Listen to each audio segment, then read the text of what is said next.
Welcome to the Silicon Curtain podcast. Please like and subscribe if you like the content we produce. It will really help to increase the popularity of our content in YouTube. Now, we need experts on Russian society and politics more than ever, not just to understand the war and its origins, but to understand what comes after it. Today, I'm joined by just such an expert. Kseniya Kirillova is an investigative journalist and analyst.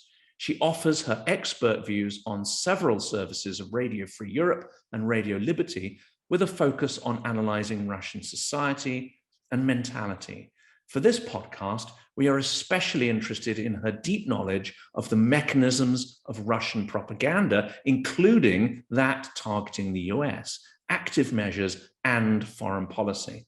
Kseniya is author of several hundred articles, including research on Russian propaganda and soft power for the Atlantic Council, the Jamestown Foundation, British Institute for Statecraft, EU Today, British Canadian Security Project, Defense Project, and the Ukrainian language media Kyiv Post and Euromaidan Press. In the United States, she has cooperated with the Associated Press, Newsweek, Daily Beast, AB7, and other media outlets. Now, let's get down to the questions. So the first one I want to launch it with, and this is a question that's been asked across all sides of the debate surrounding the war, is whether it was inevitable. Those who see it as a clash of superpowers with overlapping spheres of influence or part of some huge historical global sweep will say, yes, it's inevitable. But you also think it was inevitable, but for very different reasons, don't you?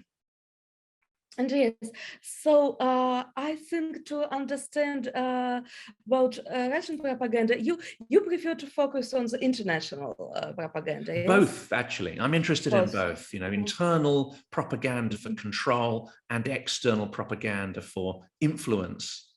Yes, so I think it's better to start from the domestic internal propaganda. And first of all, I think just the basis, it's important, also important for people in the West to understand Putin's mentality. Because many people just cannot understand what it's impossible to negotiate with him. You know that Macron and other people still believe that it's possible to find some compromise.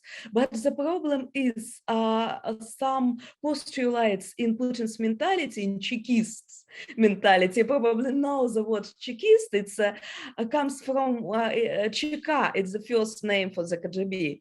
So Russian special services. And some postulates make negotiations with Putin very difficult. First of all, it's, as I called it, an unconditional enemy.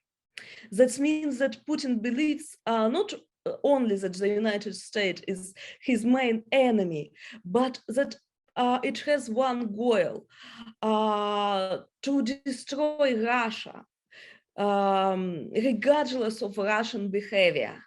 That's a very dangerous postulate because, yes, we adult people, we know that every country has its own interests, and sometimes all countries have contradictions in spheres of influence, in some economic issues. It's natural.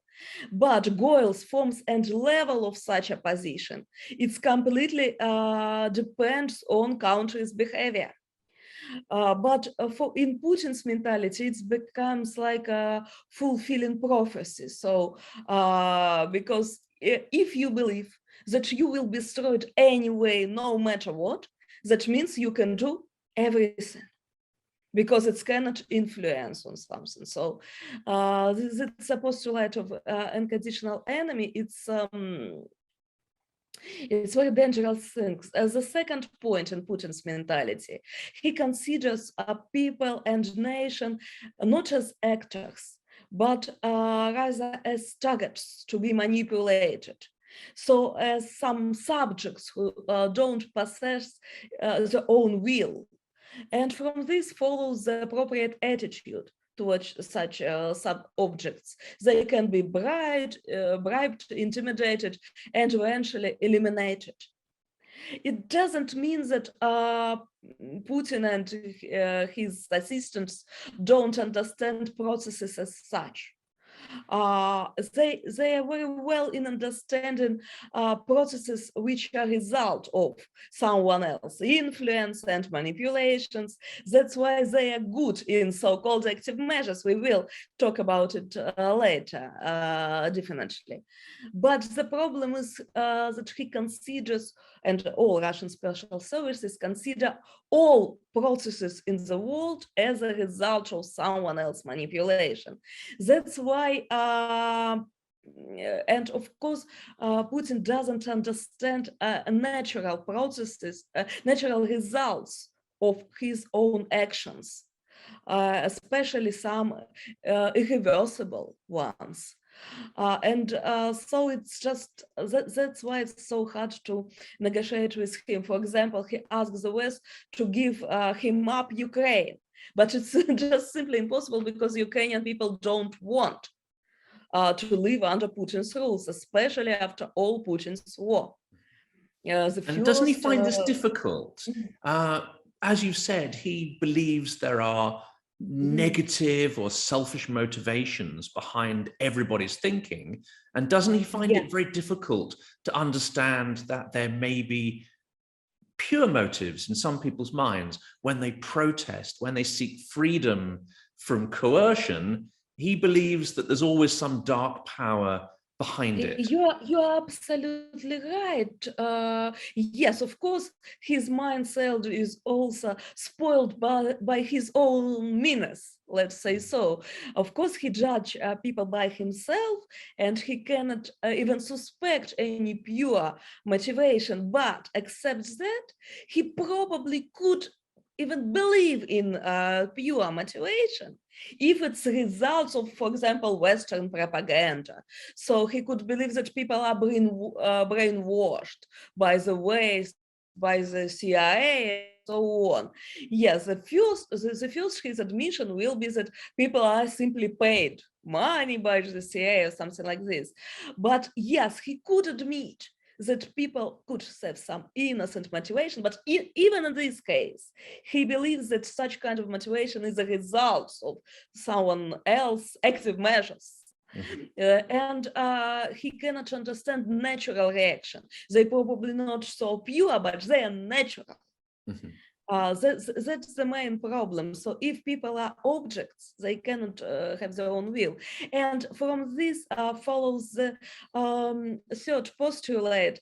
I call it the logic of serfdom. So such a postulate derives from previous ones. And you probably know the word serfdom. It's a Russian form of slavery. So before the Bolshevik Revolution, peasants were considered as a part of land, so as a property. And here's the same mindset where I can describe in one phrase: everything that was once Russia must remain its. So if Russian citizens choose the other country, they're traitors. If Ukraine once was a part of Russian Empire and the Soviet Union, it should remain Russia. And it sounds scary, but it's logically in his mindset. If it's a property, if people don't have their own will, if they can be manipulated by propaganda and nothing more, yes, they should be a part of Russia. They are part of this land. So, and another problem with Russia, that all Russian foreign policy, it's a result of some internal processes. That's also people in the West don't fully understand sometimes, because we used to some normal logic. So we used that the country, every country has its own interests. So if you make some concession in this interest, it's possible to come to agreement and so on. It's a normal formal foreign policy. But unfortunately not in Russia, because in Russia, for example, the case with Ukraine, it's a vivid demonstration of this. You probably remember Putin's numerous essays about Russian and Ukrainians being one people and all his crazy ideas. First of all, of course, Putin's main goal is to maintain his power inside Russia, to continue to steal money, to increase his rating and so on. Of course, it's true. But Mikhail Khodorkovsky recently said that every old gangster in the end of his life needs some to create some mission to justify his bloody and senseless lifestyle, all his previous way. So I truly believe that Putin believes in this his special historical mission to unite all Russian lands and so on. Yes, it's done. It's absolutely it's combined with his other goals. But yes, all his essays about Ukraine, that means that Putin completely denies he cannot come to terms with the Ukrainian independence, with the existence of independent Ukraine as such, and this is one of his main motives. And the second example of rationalization, it's if we talk about Russian domestic propaganda, it's my favorite one. Explanation, for example, the concept that now in Ukraine, Russia is struggle with the neo-colonial yoke, new Western oppression. So for Russia, it's a war for its independence. Don't ask me where is the connection between destroying the neighboring country and Russia's independence. Don't try to find any logic. But my favorite point is how Russian propaganda explains how this yoke is manifested itself. What is the Western yoke? Your versions. Absolutely. Now, this is a really interesting point, isn't it? I'm just interested in your versions. How do you think? What do they mean? Talking about the Western oppression in Russia, about the new Western yoke. But that works with a small percentage of the population. That works. Putting the blame on NATO, saying that it's Western imperialism. That some people believe that. Russian majority. So yes. Do you surrender? Do you have any options of the Western yoke? No. Okay, I will solve this mystery. The Western yoke means that Russia has a colonial administration for all these 30 years. Just a humble question. Putin is the head of the Russian administration. Does it mean that he is a Western agent or agent of the world government? Okay. And Russia has to pay tribute to the West in the form of money, which Russian elites took abroad, plundering the country. So that means that Russian propagandists themselves admitted that they are destroying and bombing the innocent country because they cannot cope with their own corrupt officials. And for me, it's a reasonable question arises from here. How many other countries they will destroy if they consider every manifestation, every act of Russian corruption as a kind of Western yoke? Mm-hmm. So the corruption in Russia is systematic. So I guarantee that they will continue to steal money. So that means but it's the best example why it's impossible to negotiate with Putin, because we cannot influence on Russian internal processes. We cannot influence on the Russian corruption, for example. And if they explain every internal problem by the Western operation or something like this, we cannot do anything with it. The only real external factor that could influence on Putin is a demonstration of power, unfortunately. The other things don't matter. The weakness is that provokes him, not strength. But as you already saw on this example with Western yoke, yes, Russian propaganda is not so logical as people try to pretend, because it's really strange to talk about any Western oppression. But the problem is, yes, the first point why Russians, I would say, prefer to believe in propaganda, because you know that if you want to find the truth, it's not so hard. Even in modern Russia, you can use VPN, you can receive alternative information. Many people have relatives in Ukraine, so it's, and you can see contradiction even inside Russian propaganda. But first of all, of course, yes, it's fierce. I could admit it's not only imperial complexes, it's also fierce, because for years Russians were convinced that there is some threat from Ukraine, not only nuclear and biological weapons. They were used as pretext for the current invasion.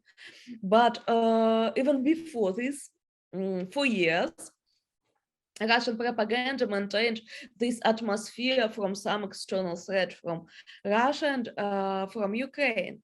And it could sound paradoxically, but in the beginning of full-scale invasion, many Russians felt some false sense of relief.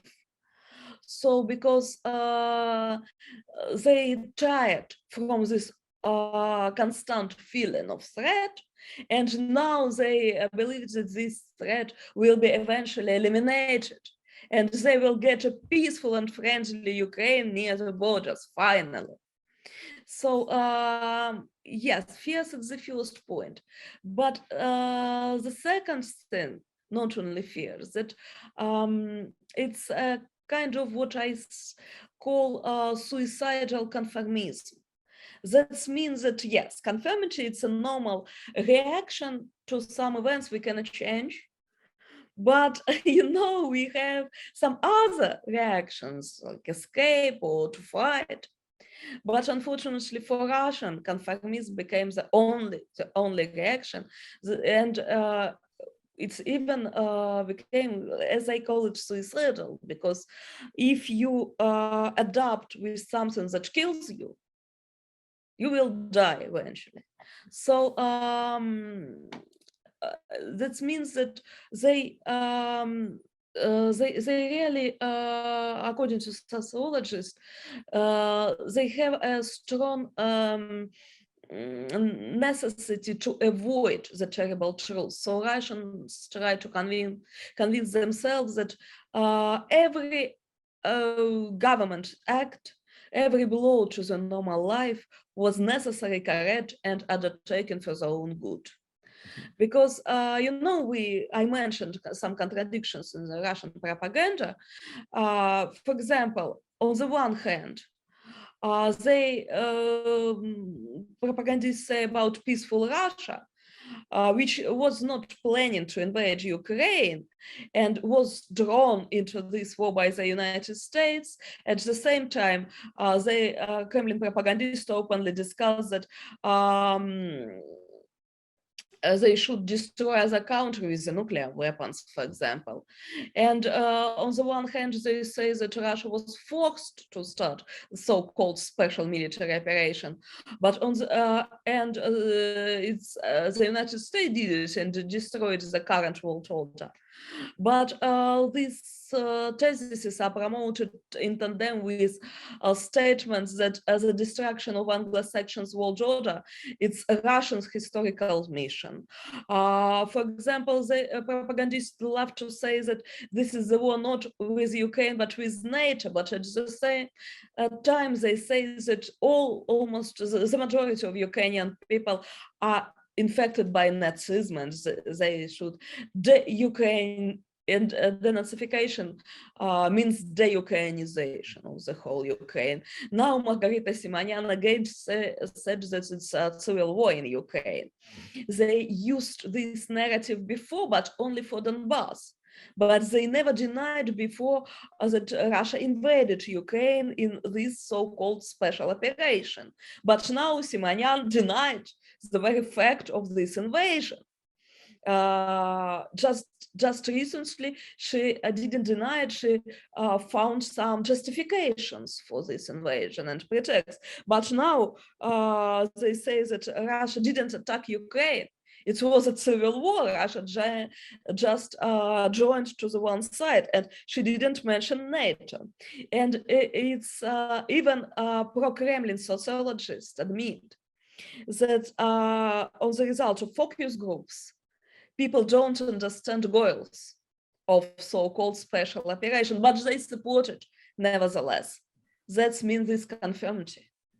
And if we cut through the propaganda and the so many different messages that come out of Simonyan and others, essentially what they're using is the tactic of terrorists, isn't it? You take hostages, you kill your hostages, and then you blame somebody else that you were forced to do it. And if you look at and this is a very unpopular view in Russia, which is why I'm definitely going to express it, this is the same tactic used by the Nazis. They always blamed their victims for the crimes that they had committed.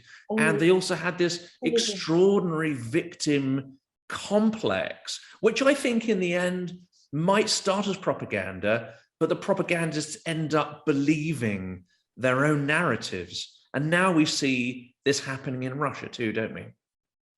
Yes, I know. I think about you're absolutely right. They do it for all these years when they blame the victim. It's what's going on. For example, just on the full-scale invasion. When I talked with Michael Khodorkovsky, you probably know him. One of the leaders of Russian opposition. I've seen him speak in London, so yes, I know. Yes, I know of him. Yeah. And he told me that probably the only thing that Russians couldn't understand under this propaganda, massive propaganda, it's people suffering, humans grief, some story about humans grief. So we started to share this story in the beginning of the war. And I mean, full-scale war, second Ukrainian war, as we can call it.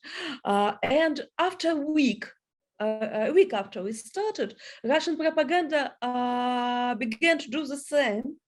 So just to use pictures of Mariupol and some kinds of people suffering and blame Ukrainians in this. And it was so shocking and cynical to use the war crimes in order to justify the other war crimes. So, and people even didn't think that just before the Russian invasion, it was happy and peaceful city. It started because of Russia. It's really looked, like some fascists who came, I don't know, from the moon, from the space, I don't know, from nowhere, just were destroying Russian cities. It was like emotional impression from this. But anyway, people knew that Russia started the war, despite all these emotional impressions. So yes, and what about, you said, in what propagandists believe? The propagandists, they now, I get the sense, believe some of their own narratives. In some of the narratives, I would say, because now, if we're talking about fears, the main fear now, it's not nuclear and biological weapon and all this crazy stuff. The main fear now is quite logical, that we will be destroyed if we lose. We don't have other options except victory. They already say sometimes that it's not important how justified the war really was. It doesn't matter if it works to start it. The main thing now is that we should support Russia in a wartime, because it's our only chance to survive. And it's true, not for Russia, but it's true for them, for Putin's regime, for his criminals, yes. For them, it's the only chance to survive, because otherwise they will have a new Nuremberg. So, like war criminals. So for them, yes, and they believe in very cynical postulate that the end justifies all means. And you know, and sometimes some Russian people also believe in such a concept. So and many people, that's it's another reason, except conformism, why they support this war. That anyway, we don't have any other country, we don't have any option to live, so we should survive. I think propagandists believe in this point. And the last reason why people so easy believe in propaganda, just some, you know, deep change in Russian mentality, because you know, the majority of Russians support the war not actively but passively, like conformists. So they prefer just not to think about it. They want to distract themselves by the internal world, as people say, internal immigration, the small personal world. But anyway, they approve everything what government does. We have some radicalized, passionate minority, and that's why Russian propaganda is so contradictory. It's unfortunately, it's quite logically that Russian propaganda contradicts itself, because every group of Russian population could choose the most appropriate explanation for them and successfully forget about others. They just prepare a different narrative for different social groups, because if people want to believe, it's easy for them just to find something appropriate. And problems in, but even if people are passive, conformist, anyway, all this atmosphere of hatred and fears, it affects them subconsciously. And they live in an absolutely different alternative world, where the West hates Russia for the very fact of its existence and dreams to destroy it, and pursue these goals regardless of Kremlin's behavior. And in this world, it's natural things, it's normal things to use a nuclear and biological weapon against your enemy. So they really believe that the West thinks so. They even cannot imagine that in normal world, it's just impossible to use such means. So it's absolutely like a different universe. We and come back if you live in this universe for years, yes, for you, everything looks logical. Absolutely, and this didn't just begin in 2014 or last year. This has really been ramping up, hasn't it, since 2008 and the invasion of Georgia. Then you had the Bolotnaya Dela. I would say yes. They started to blame the West, but the picture of world was not so crazy, not so apocalyptic. So, for example, during Medvedev's time, Russians believe that yes, America, it's a Russian, maybe not enemy but opponent, and wants to weaken Russia. But it's some rules of this war. For example, they could use some orange revolutions, but not nuclear weapon. For example, it was not the case. at that time.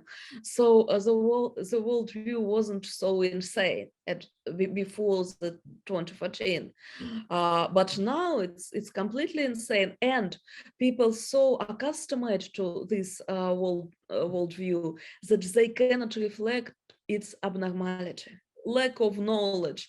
It's about perception. That's the problem, and it's creates some not adequate expectation, social expectation. For example, probably you know about the growth of popularity of Soviet dictator Joseph Stalin in recent years, and it's combined with a fall of Putin's rating just before the full-scale invasion. What does it mean? That people waited for a new Stalin, and Putin didn't meet these conditions anymore.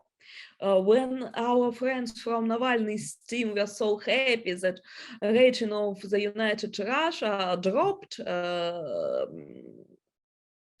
just as a couple of last years before the invasion, I warned them that we have another problems.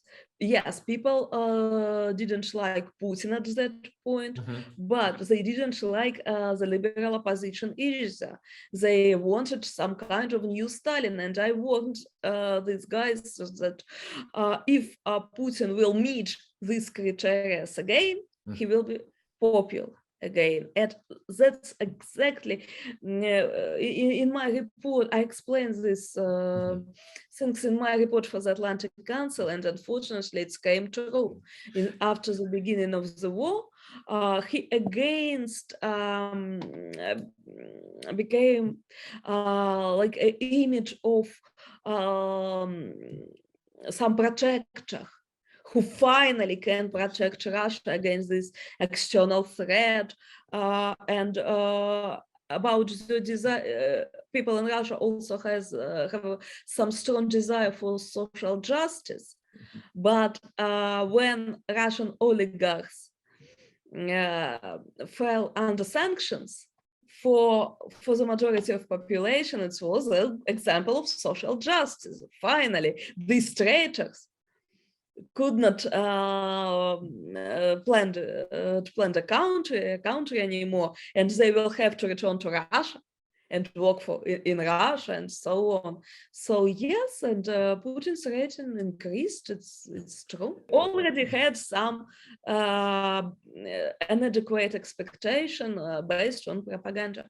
And Navalny's team really did hold back from, I think, expressing opinions about the invasion of Crimea, because I think whether they supported it or not, they knew that it would be deeply popular within the Russian public. And I think even now, when you speak to many Ukrainians, they have some serious doubts about Navalny's team, despite all the excellent reporting that actually that team are doing now, the stations they've set up, the TV, they're doing great work. But there's this suspicion that they still will pander to the imperial. I remember that Crimea is not a sandwich. Yes, he's but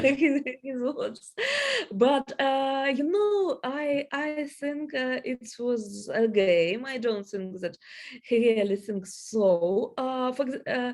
You know, I talked with Lyubov Sobol when he came to San Francisco about this point, and she said a good phrase that Navalny could never start this war. So I think we should make difference. On the one hand, if he would be a president, of course, he would not annex Crimea. Yes. His phrase doesn't mean that he needs Crimea. He never wanted it. But he tried to survive in Russia, survive not only as a human, but also as a politician. He tried to be popular, so he made some compromise with regime, but it didn't help him, as we see now. And now he can be more honest because he has nothing to lose. He is in prison, unfortunately, and he deserves, I think, a big respect in this regard. Yes. because he turned to Russia. He had the opportunity not to do it. And he knew what was going to happen. He knew exactly I the know. pain. They opened a case against me for discrediting the Russian army and many other people. So we know that if we come back, we will be in jail. But you know, we have rights not to come back. I mean, moral right, because we are not politicians. And for experts and journalists, we are brought not only for our own safety, but also for deal what we do for the course, for our business, because in prison we simply couldn't do what we are doing. So and now we have opportunity to do more. But as a politician, as a Russian politician, of course, he realized that it's impossible to influence on the political situation in Russia from abroad. So he decided to go this way until the end, and of course, it deserves great respect. Yeah. But I think all his games to be not so radical. If you walk in Russia, it's everything about this. The problem is now he doesn't support this war. The problem is, you know, I think the question is not relevant anymore just because Russia, after all these invasions, other invasions, has no chance to maintain its borders anymore. So the collapse of Russia will be unavoidable, and it will touch Crimea anyway with other occupied areas. If they didn't occupy other areas, I would also have doubts what Navalny will do. But I think that if Russian empire will crash, this process will be irreversible. So and this is really interesting. I mean, this is the one topic that all the Russian trolls, the Kremlin propaganda trolls, this is the one issue that sends them into an absolute frenzy, isn't it? It's when Westerners or any opposition start talking about the disintegration of Russia, not necessarily a process guided or controlled by the US, not by external forces. I think we all believe that this is a change that may be inevitable, and it's an internal change, not one run by the CIA. But it drives them absolutely crazy. And I've heard I know even that in the disintegration of the Soviet Union, the United States were afraid of this scenario and even tried to prevent it. Absolutely. And Gaidar and others wanted to really try to avoid that and have an alternative solution to the disintegration of the Soviet Union. And of course, that didn't work out. But I think what's interesting is listening to Khodorkovsky, even 2 years ago, I think he would not have expressed the view that the disintegration of the Russian Federation was either desirable or possible. And I think he's changed his point of view on that, that it's the only way to bring democracy. Yes, he changed his view first of all, because the danger from Russia is now so great that it could be less evil, first of all. And the second point, it's not about his desire in his mind. He just understands that these processes became inevitable. I'm afraid, unfortunately or unfortunately, but Russia put a mine under itself now. It can seize these Ukrainian areas, but couldn't maintain it in the future. But the problem is, that we are going to the other part of our discussion, the problem is that for now, as I see it, Putin has resources for prolonged war for about, at least for a couple of years, I guess. And the problem is that it's not only internal resources, but he takes them from other countries. If we talk about Kremlin's narratives abroad, we should return to our favorite Western yoke, because yes, it sounds funny, especially about paying tribute in the form of Russian corruption, but it very well works with post-colonial countries. They play on their complexes. And probably you remember that Sergei Lavrov, it's a Russian foreign ministry, said that one of the goals of the so-called military special operation in Ukraine is to liberate the world from the new post-colonial oppression. So, you know that, and I think that first of all, if we want to counter this message, we should to show our Eastern friends what exactly Russia calls under the word liberation. Russia means, I mean, show to them all the Mariupol, Volnovakha, and other destroyed Ukrainian towns and cities, what Russia calls liberated. So if they want a liberation in Russia's style, they should think twice.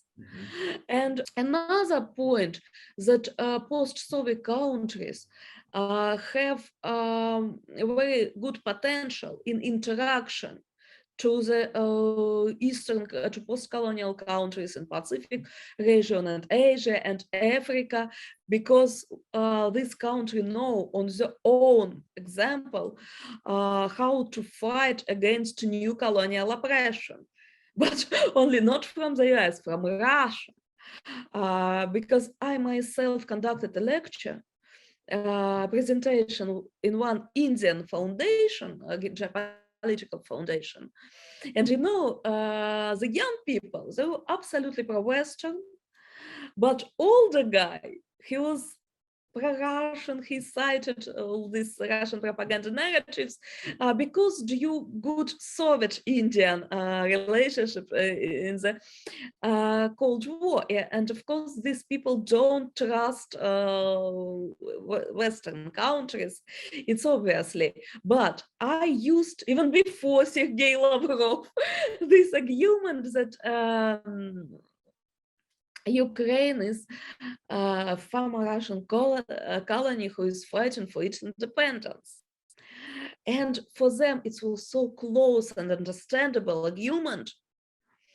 So that's why I think we should use it now, because when Russia tries to pretend, tries to pose itself as a victim of neo-colonial oppression, it sounds ridiculous. But for other countries, it's natural. They also try to split Europe, of course. For example, for European audience, Russian outlets try to intimidate them by prolonging the war and worsening inflation, risking on nuclear confrontation, and intensifying the flow of migrants. And with African countries, they try to intimidate them by famine and so on. And of course, they don't say that it's Russia blocking Ukrainian ports and people cannot receive food. So what ties, and of course, China. Of course, China, they have their own interests in supporting Russia because of China's own confrontation with the United States. And in the domestic level, Russian propaganda cannot work in China, but Chinese domestic propaganda repeats Russian narratives, at least in the part of blaming the US and the West. And the second point, China is interested in cheap oil and gas supplies, in increasing its influence in SCO, Shanghai's Cooperation Organization, and so-called BRICS, BRICS, So, of course, now it's in China's interest somehow support Russia. Of course, China will not help Russia in detriment to its own interest. And in the long game, Beijing is interested in weakening Russia. Mhm. But for some, and increasing Russia's dependence on China, it's obviously they are not real friend. It's and China will never consider Russia as someone equal to it. But anyway, for now, Putin can use these resources. So what I can suggest is a countermeasures. About Asia country, I already said that how we can refute this neo-colonial narrative.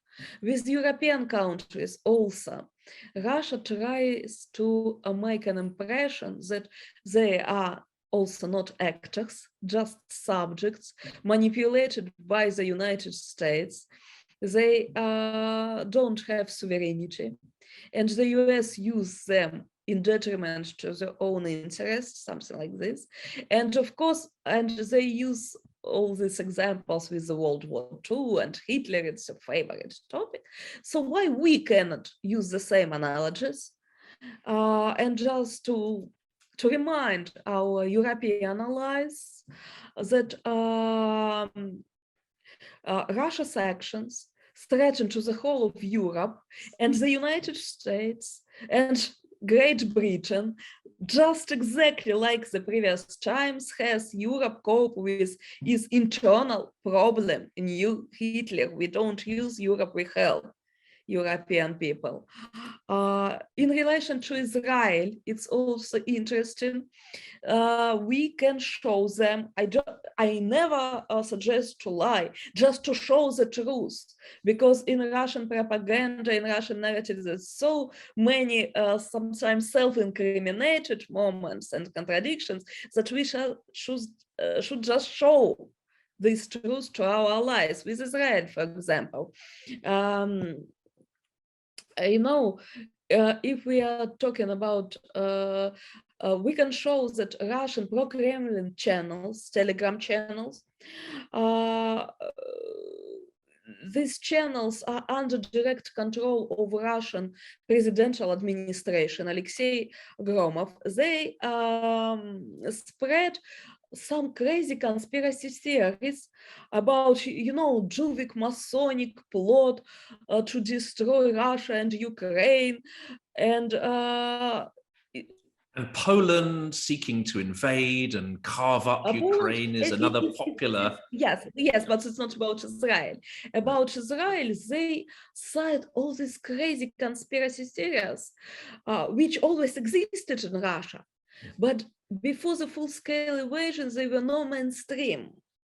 It's a small difference. Russia always spread in mainstream media conspiracy theories. Of course, blamed the West. It was normal, but they didn't use this radical anti-Semitic theories about Jewish world government who want to destroy all Slavic and Orthodox civilization and blah, blah, blah. Like QAnon style conspiracy theories, something really crazy. They tried to avoid use them in the mainstream channels.